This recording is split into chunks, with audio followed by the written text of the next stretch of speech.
ज्ञान जिंदगी first YouTube channel पे। और आज हम पेपर नंबर 4 सॉल्व करने जा रहे हैं। रिसेंटली मैंने वीडियो बनाया था जिसमें पेपर नंबर सेकंड थर्ड मैंने सॉल्व किया था, फर्स्ट तो ऑलरेडी सॉल्व ही है। आज हम पेपर नंबर 4 सॉल्व करने जा रहे हैं। पेपर नंबर 4 के सेक्शन सी का डू एज डायरेक्टेड के रिलेटेड जितने भी क्वेश्चन है, ठीक है, ऑलमोस्ट 5 के करीब क्वेश्चन आते हैं सारे डू एज डायरेक्टेड के, तो वो हम सॉल्व करने जा रहे हैं। तो लेट्स स्टार्ट। पेज नंबर लिख देता हूं, पेज नंबर है 167। ओके, पेज नंबर 167 पे क्वेश्चन नंबर 44 सबसे पहले हम लेंगे। क्वेश्चन नंबर 44 जो है उसमें क्वेश्चन इस तरह से है कि the aeroplane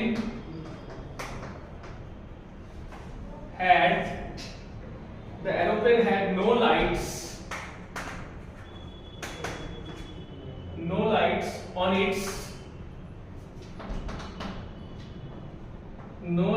on its wings, so I could not see it flying next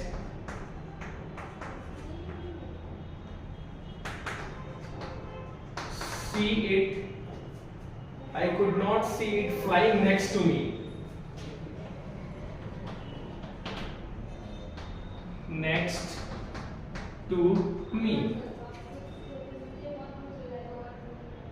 Through the storm.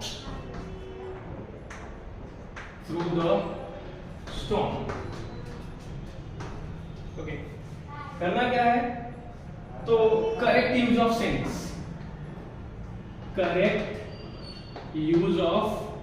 Sense, ठीक है।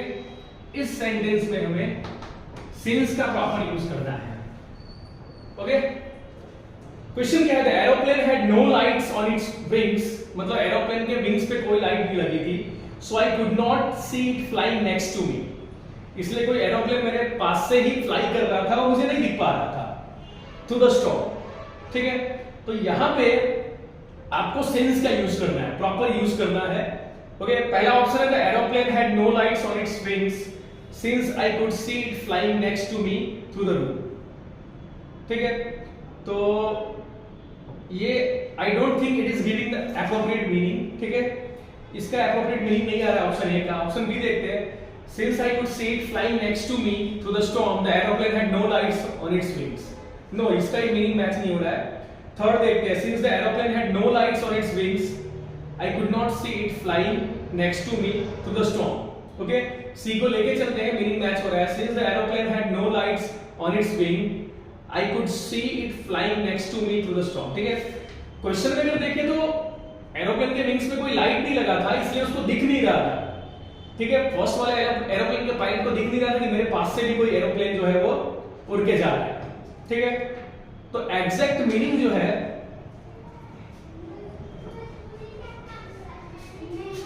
एग्जैक्ट मीनिंग जो है यहाँ पे एग्जैक्ट मीनिंग की बात हो रही है। एग्जैक्ट मीनिंग जो है वो ऑप्शन नंबर सी से, ठीक है, ऑप्शन नंबर सी जो है वो करेक्ट है, बिकॉज ऑप्शन नंबर सी जो है that is giving the exact meaning. मैंने आपको बोला कि जो भी डू एज डायरेक्टेड वाला सेक्शन है उसमें जब भी आप सेंटेंस ट्रांसफॉर्मेशन करते हो ना, तो जितने भी ऑप्शन दिए हैं, ठीक है, उसमें जिस ऑप्शन से एग्जैक्टली मीनिंग मैच हो रहा हो क्वेश्चन का, वो आपका करेक्ट आंसर होगा। ओके, तो since the aeroplane had no lights on its wings, ठीक है, एरोप्लेन के विंग्स पे कोई लाइट नहीं थी। I could not see it flying next to me through the storm, ठीक है। मैं देख नहीं पाया कि मेरे नेक्स्ट मतलब मेरे बाजू से कोई एरोप्लेन उड़ के जा रहा है स्टॉर्म में। ओके, तो it is giving the proper meaning. Okay, so that's why option C is correct. तो पहले का क्वेश्चन नंबर 44 का ऑप्शन सी जो है वो करेक्ट है। देखिए यहाँ पे क्वेश्चन क्या दिया है, तो क्वेश्चन नंबर पेज नंबर 168, अगले पेज पे आ जाइए। क्वेश्चन नंबर जो 45 उसमें क्या दिया है, तो they waited for Wanda to have fun with her, ठीक है। ये आपको पता है ये लेसन स्किप कर दिया गया है इस साल। जो 100 ड्रेसेस जो है उसमें से ये क्वेश्चन है, ठीक है। अब यहाँ पे है they waited for Wanda to have fun with her. वो लोग वांडा का वेट कर रहे थे क्योंकि वो उसके साथ फन करना चाहते थे। फन करना मतलब उसको तंग करना चाहते थे, ठीक है, उसका मजाक उड़ाना चाहते थे। अब अगर आप ये सेंटेंस देखें, ग्रामेटिकल नॉलेज अगर आपके पास है, तो ये सेंटेंस जो है एक सिंपल सेंटेंस है, ठीक है, ये सेंटेंस जो है सिंपल कंपाउंड कॉम्प्लेक्स से रिलेटेड है। ये एक सिंपल सेंटेंस, आपको पता होगा सिंपल सेंटेंस मतलब कोई कनेक्टिव और कंजक्शन यहाँ पे यूज नहीं हुआ है, मतलब सिंपल सेंटेंस है। और हमें क्या बोला है कि आप जो आंसर चार में से आपको एक ऑप्शन सिलेक्ट करना है बिकॉज का यूज करके। आपको पता होगा बिकॉज हम किस में यूज करते हैं, तो बिकॉज का यूज हम करते हैं कॉम्प्लेक्स सेंटेंस में, ठीक है। बिकॉज का यूज हम क्या करते हैं, कब करते हैं, कॉम्प्लेक्स सेंटेंस में, ठीक है। क्योंकि बिकॉज जो है वो क्या है, तो बिकॉज जो है वो एक कनेक्टिव है, ठीक है, वो एक कनेक्टिव है, ठीक है। और कॉम्प्लेक्स सेंटेंस का अगर आपको याद हो, मेरे वीडियोस बने हुए हैं ज्ञान संजीवनी फर्स्ट पे रखे हुए कॉम्प्लेक्स सेंटेंस होता क्या है। तो कॉम्प्लेक्स सेंटेंस मतलब एक क्लॉज मेन होगा और दूसरा जो होगा वो डिपेंडेंट होगा, सबऑर्डिनेट क्लॉज होगा, ओके। तो देख लेते हैं कौन सा ऑप्शन सही है। They waited to have fun with Wanda because they waited for her, ठीक है। ऑप्शन ए में बिकॉज़ सूट ही नहीं करता है, वहां पे जो बिकॉज़ लगा है वहां पे अगर सो लगाए होते तो सही रहता। Option B, they waited for Wanda because to have fun with her, no it is also wrong, ठीक है। ऑप्शन बी जो है वो भी रॉन्ग है। Then they waited for Wanda because she wanted to have fun with them.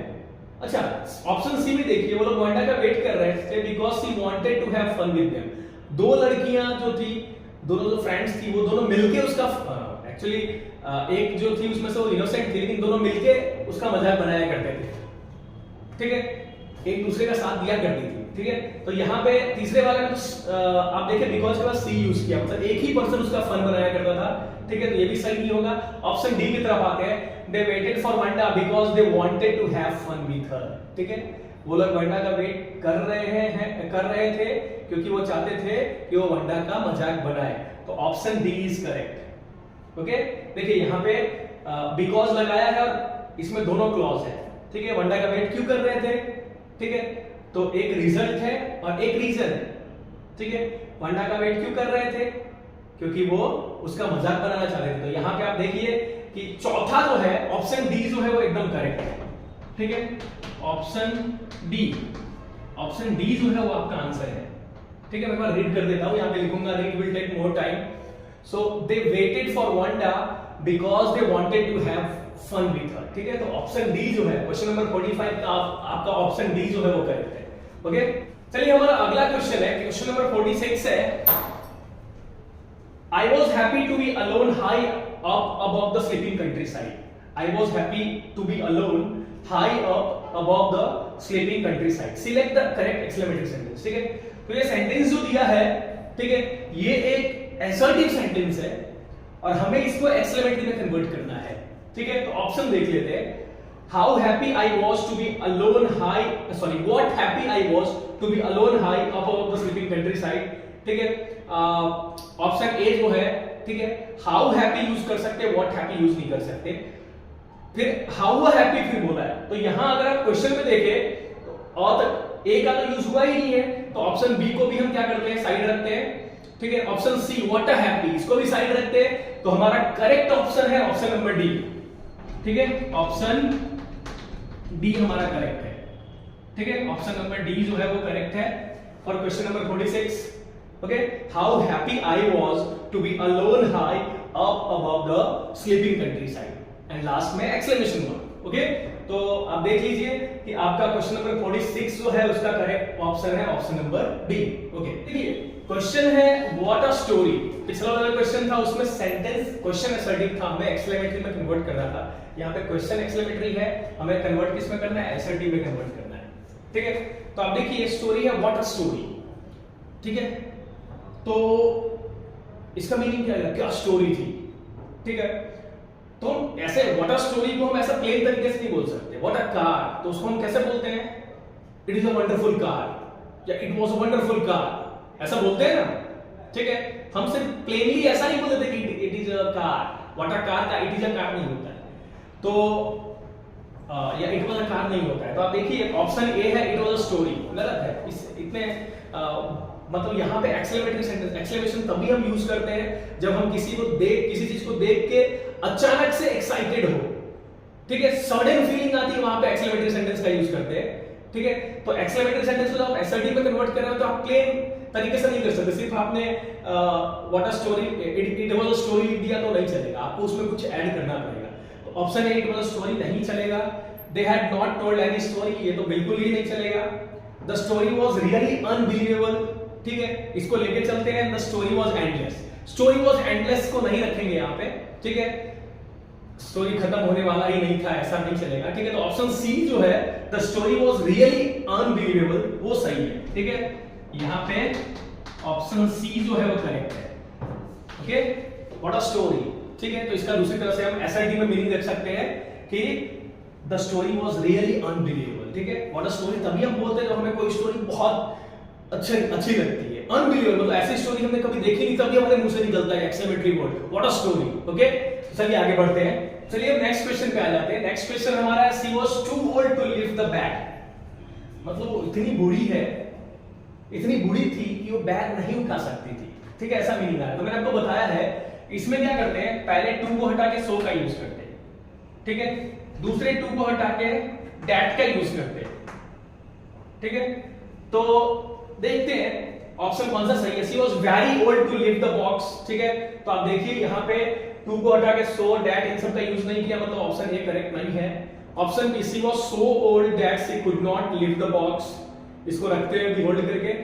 Option C she was not very old that she could not lift the box, यहाँ पे तो मीनिंग चेंज ही नहीं हो रहा है, चेंज हो जा रहा है मीनिंग। तो section sorry option number C जो है वो इनकरेक्ट है। And D she was really old but could not lift the box, ठीक है। अगर आप देखें कि पहले टू के बदले सो का यूज करना और दूसरे टू के बदले दैट का यूज करना, ये कंडीशन जो है, ये रूल है रिमूव टू का, तो ये कंडीशन जो है सिर्फ ऑप्शन नंबर बी में सेटिस्फाई हो रहा है। ऑप्शन नंबर बी देखिए, she was so old that she could not lift the box, ठीक है। ये दोनों रूल्स जो है वो सिर्फ ऑप्शन नंबर बी में सेटिस्फाई हो रहे हैं, तो ऑप्शन बी जो है वो आपका करेक्ट है। ऑप्शन बी जो है वो आपका करेक्ट है, ऑप्शन नंबर बी, ठीक है। तो आप देखिए कि क्वेश्चन नंबर 48 का जो आंसर है वो ऑप्शन नंबर बी है। तो अब हम चलते हैं पेपर नंबर 5 की तरफ। पेपर नंबर 5 का जो डुअल डायरेक्टेड वाला सेक्शन सी है, उसमें डुअल डायरेक्टेड से रिलेटेड जो भी क्वेश्चंस है उसको हम सॉल्व करेंगे। पेज नंबर है हमारा 173। पेज नंबर 173 पे पहला क्वेश्चन जो है वो 44th नंबर क्वेश्चन है, 44वां क्वेश्चन। क्वेश्चन ये है कि the young seagull was too afraid to fly, ठीक है। क्वेश्चन है the young seagull was too afraid to fly, select the correct sentence without too, ठीक है। मतलब आपको चार ऑप्शन में से एक ऑप्शन चूज करना है और वो सेंटेंस चूज करना है जिसमें हमने टू को हटा दिया हो, तो इनडायरेक्टली टॉपिक का नाम रिमूव टू ही होगा, ठीक है। टू को हटाने का रूल आपको मैं बता दूं कि हमने पिछले वाले पेपर में भी लास्ट सेंटेंस में ही किया था। तो पहला वाला जो है, पहला वाला टी डबल ओ वाला टू जो उसको हटा के हमें सो का यूज करना होता है, ठीक है, और दूसरा टी ओ को हटा के हमें डेट का यूज करना पड़ता है, ठीक है। तो ये दो चीज को भी अगर आप ध्यान में रख लेते हो तो आप पहचान पाओगे कि रिमूव टू हटाने के बाद हमें सेंटेंस कौन सा एप्रोप्रिएट है हमारा चारों ऑप्शन में से। तो पहला देखिए, the young seagull was so afraid that he could fly. देखिए यहां पे सेंटेंस में सो भी आया है और दैट भी आया है, लेकिन सेंटेंस का मीनिंग चेंज हो जा रहा है। क्वेश्चन है यंग सीगल इतना डरा हुआ था, ठीक है, कि वो उड़ नहीं पा रहा था, और ऑप्शन ए में देखिए young seagull was so afraid, young seagull इतना डरा हुआ था कि वो उड़ पा रहा था, ऐसा मीनिंग आ रहा है। मीनिंग चेंज हो जाए तो भी सही नहीं होगा, ठीक है। सेकंड ऑप्शन लेते हैं, young seagull was so afraid that he could not fly, ठीक है। यंग सीगल जो है वो इतना डरा हुआ था कि वो उड़ नहीं सकता था। यहां पे एग्जैक्टली मीनिंग मैच हो रहा है। देखिए सो का भी यूज किया गया है सेकंड वाले ऑप्शन में, दैट का भी यूज किया गया है, और साथ में अगर मैं आपको बताऊं तो क्वेश्चन में अगर वॉज हो, ठीक है, तो आंसर में कुड नॉट का यूज करते हैं। तो यहाँ पे दैट के बाद ही could not fly, could not का भी यूज किया गया है, ठीक है। तो मीनिंग भी एग्जैक्टली मैच हो रहा है, ठीक है। आगे देख लेते हैं, आगे के जो ऑप्शन है आई थिंक ये करेक्ट ऑप्शन है। The young seagull was very afraid to fly, नहीं यहाँ पे रूल फॉलो नहीं हुआ है। एंड डी में the young seagull was so afraid to fly, यहाँ पे so का तो यूज किया है, that का यूज नहीं किया है। तो आपका ऑप्शन बी जो है वो करेक्ट है, ठीक है। ऑप्शन बी जो है वो करेक्ट है, ठीक है। तो पेपर नंबर 5 में क्वेश्चन नंबर 4 जो है डुअल डायरेक्टेड का क्वेश्चन नंबर 44 जो है, ठीक है, 44 वाला क्वेश्चन है, उसका आंसर ऑप्शन बी आएगा, ओके। चलिए हमारा नेक्स्ट क्वेश्चन जो है वो है his first flight had been made by him, ठीक है। तो अगर आप एक्टिव टू पैसिव आपने पढ़ा होगा तो हैड के साथ बीन, ठीक है, और वर्ब का थर्ड फॉर्म आना, बाय का यूज होना, मतलब ये पैसिव वॉइस है, पैसिव वॉइस का सेंटेंस है, इसे हमें क्या करना है, एक्टिव में कन्वर्ट करना है, ठीक है। तो मैंने बताया था कि एक्टिव में जो सेंटेंस लिखते हो उसके लिए आपको टेंसेस वाले रूल फॉलो करने होते हैं, ठीक है। तो अगर ये सेंटेंस को आप देखोगे हैड बीन का यूज हुआ है, ठीक है। अगर आपको याद हो हिज फर्स्ट फ्लाइट है ऑब्जेक्ट, फिर हैड, फिर बीन, फिर वर्ब का थर्ड फॉर्म, फिर बाय प्लस सब्जेक्ट, ठीक है। मतलब ये है पास्ट परफेक्ट का पैसिव, ठीक है। तो हम पास्ट परफेक्ट का एक्टिव रूल फॉलो करेंगे यहाँ पे। तो पास्ट परफेक्ट का एक्टिव रूल मतलब टेंसेस वाला रूल, तो subject plus had plus V3, ठीक है। Subject plus had plus V3 plus object, ये हमारा रूल हो गया। इस रूल को हम फॉलो करेंगे, ठीक है। तो यहाँ पे अगर आप देखें तो हिम जो है, ठीक है, वो सब्जेक्ट है जो ऑब्जेक्ट की जगह पे आ रहा है। तो हमें हिम को क्या करना है, एक्टिव में जब कन्वर्ट करेंगे तो ही ले लेना है, ठीक है। उसके बाद हैड का यूज करना है, उसके बाद हमें हैड का यूज करना है। उसके बाद वर्ब का थर्ड फॉर्म आएगा, थर्ड फॉर्म मेड ही रहेगा, तो ही हैड मेड। उसके बाद हम ये जो आपका सेंटेंस का शुरुआत था मैंने बताया था, ठीक है, पैसिव में ऐसा है, एक्टिव में हमें फिर वापस रिवर्स में ले लेना है, ठीक है। तो हिम का हमने ही कर लिया और हिज फर्स्ट फ्लाइट जो है वो हम लास्ट में कर देंगे। तो he made his first flight, he made his first flight. देखते हैं हमारा कौन सा ऑप्शन करेक्ट होता है। हमने रूल फॉलो करके इसको पैसिव में, पैसिव को एक्टिव में कन्वर्ट किया है। तो आप देखिए he has made his first flight, has लगाया है, मतलब रॉन्ग होगा क्योंकि ये सेंटेंस जो है, ठीक है, इसमें had लगा हुआ है, ठीक है। Option B he made his first flight, had फिर से यूज नहीं हुआ, मतलब ये भी गलत है, ठीक है। he had made his first flight, ठीक है, he had made his first flight, ये हमारा ऑप्शन नंबर सी जो है वो करेक्ट है, ठीक है। तो हम कह सकते हैं कि क्वेश्चन नंबर 45 का कौन सा करेक्ट ऑप्शन होगा, तो option number C, option number C is correct, okay. चलिए नेक्स्ट क्वेश्चन देखते हैं, क्वेश्चन नंबर 46 पे आते हैं। I hope it passes quickly, I hope it passes quickly, ठीक है। तो आप देखिए कि मैंने बताया कि क्वेश्चन टैग में आपको दो चीजों पे फोकस करना है, या तो आपको सब्जेक्ट हेल्पिंग वर्ब पे फोकस करना होता है, और जहां पे हेल्पिंग वर्ब नहीं दिया हो वहां पे सीधा आपको वर्ब पे फोकस करना है, सब्जेक्ट के बाद वर्ब पे फोकस करना है। आई होप, ठीक है, आई जो है वो सब्जेक्ट है और होप जो है वर्ब का फर्स्ट फॉर्म है। तो आपको पता है सब्जेक्ट प्लस वर्ब का फर्स्ट फॉर्म कहां पे आता है, ठीक है, तो ये आता है सिंपल प्रेजेंट में। और इस तरह के सेंटेंस को जब हम नेगेटिव करते हैं तो हम डोंट का यूज करते हैं। किसका यूज करते हैं, डोंट का यूज करते हैं, ठीक है। तो देखते हैं option I hope it passes quickly. देखिए क्वेश्चन टैग में आपको क्या करना पड़ता है, पहले तो पूरा सेंटेंस आपको साथ में लिख देना है। देखिए यहाँ पे मैं लिख देता हूं आई होप इट पासेस क्विकली, आपको पूरे का पूरा सेंटेंस पहले लिख देना है, फिर कॉमा डालना होता है, और फिर क्या करना होता है, जिस टेंस से रिलेटेड हो, तो यहाँ पे ये सिंपल प्रेजेंट टेंस से रिलेटेड है। सिंपल प्रेजेंट टेंस के सेंटेंस को जब भी हम क्या करते हैं, जब भी हम नेगेटिव में कन्वर्ट करते हैं डोंट का यूज करते हैं, ठीक है। तो हम यहाँ पे डोंट का यूज करके डोंट आई, ओके। तो आप देखिए हमारा ऑप्शन नंबर बी जो है वो करेक्ट है, ठीक है, ऑप्शन नंबर बी करेक्ट है, ठीक है। यहाँ पे डिडंट, पहले वाले डिडंट आई है, दूसरे वाले डोंट आई है, तीसरे वाले डजंट आई है और चौथे वाले डिडंट आई है, ठीक है। तो आपको यहाँ पे ऑप्शन नंबर बी को सही मानना है, ठीक है, आपका ऑप्शन नंबर बी सही है। क्वेश्चन नंबर 47 जो है वो हमारा पिछले पेपर में भी रिपीट हुआ था, व्हाट अ स्टोरी वहां पे भी था, व्हाट अ स्टोरी यहाँ पे भी है, लेकिन ऑप्शन यहाँ पे चेंज कर दिया गया है। पहला ऑप्शन देखिए इट वाज अ स्टोरी, दूसरा option it was a strange story indeed, ठीक है। C the story was strange, ठीक है, and D there was a great story. तो अगर यहाँ पे देखें तो सबसे इंपैक्टफुल जो है, ठीक है, जब भी हम एक्सक्लेमेटरी सेंटेंस बोलते हैं तो उसका एसर्टिव जब बनाओ तो हो सके जितना इंपैक्टफुल वर्ड यूज कर सको उतना करो। तो ऑप्शन बी जो है वो it was a strange story indeed, ठीक है, ये आपका करेक्ट आंसर आएगा। तो यहाँ पे ऑप्शन बी जो है, ऑप्शन बी फॉर बॉल, ठीक है। तो ऑप्शन बी जो है वो आपका करेक्ट है, ठीक है, ऑप्शन बी जो है वो आपका करेक्ट है, ओके। देखिए यहाँ पे अगला क्वेश्चन जो है क्वेश्चन नंबर 48, ये है let me put it more clearly, let me put it more clearly. तो यहाँ पे क्या करना है, select correct use of allow in the sentence, use allow, मैंने यहाँ पे लिखा है शॉर्ट में, मतलब 4 ऑप्शन आपको दिए हैं और किस ऑप्शन में अलाउ का सही यूज किया गया है। तो पहला है allow it more clearly by me, ठीक है, allow it more clearly by me. तो यहाँ पे पुट का तो यूज हुआ ही नहीं, तो इसको हम हटा देते हैं। Allow me put it more clearly, ठीक है। यहाँ पे ये सेंटेंस जो है इसमें प्रीपोजिशन का यूज नहीं हुआ है, ठीक है, तो इसलिए ये भी करेक्ट नहीं होगा, ठीक है। अलाउ के साथ आई, मतलब आप समझ लीजिए कि वर्ब के बाद अलाउ जो है वो क्या है, एक वर्ब है, ठीक है। वर्ब के बाद कभी भी आई यूज नहीं होगा, हमेशा ऑब्जेक्ट फॉर्म यूज होता है, तो अलाउ मी हो सकता है, ठीक है। ऑप्शन डी पे आते हैं, allow me to put it more clearly, ठीक है, this is the perfect one. तो ऑप्शन डी